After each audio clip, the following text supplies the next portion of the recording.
On peut déterminer toutes ces sommes à l'aide de la formule du binôme de Newton, que l'on rappelle. A plus b exposant n est égal à la somme de k égale à 0 jusqu'à n de k parmi n, à k bn moins k. Avec la convention que si on rencontre x à la puissance 0, c'est égal à 1, même 0 exposant 0. Pour déterminer les deux premières sommes, on fait a égale b égale à 1. A égale à moins 1, b égale à 1 donne la deuxième.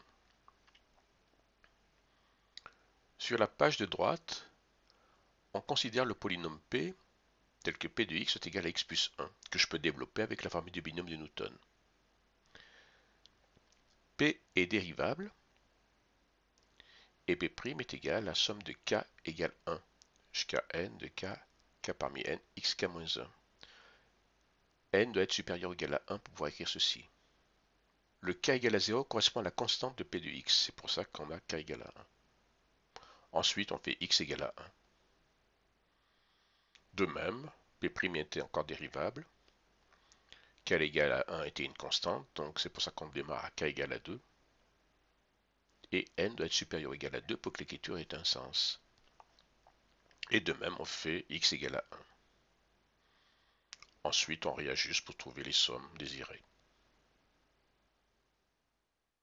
Pour grand A et grand B, il suffit de faire a plus b et a moins b.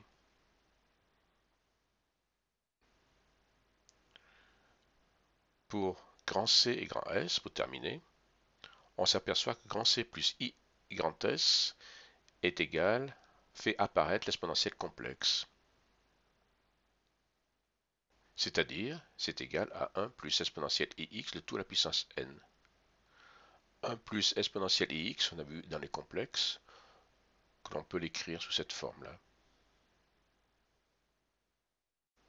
Et C, c'est la partie réelle, S est la partie imaginaire.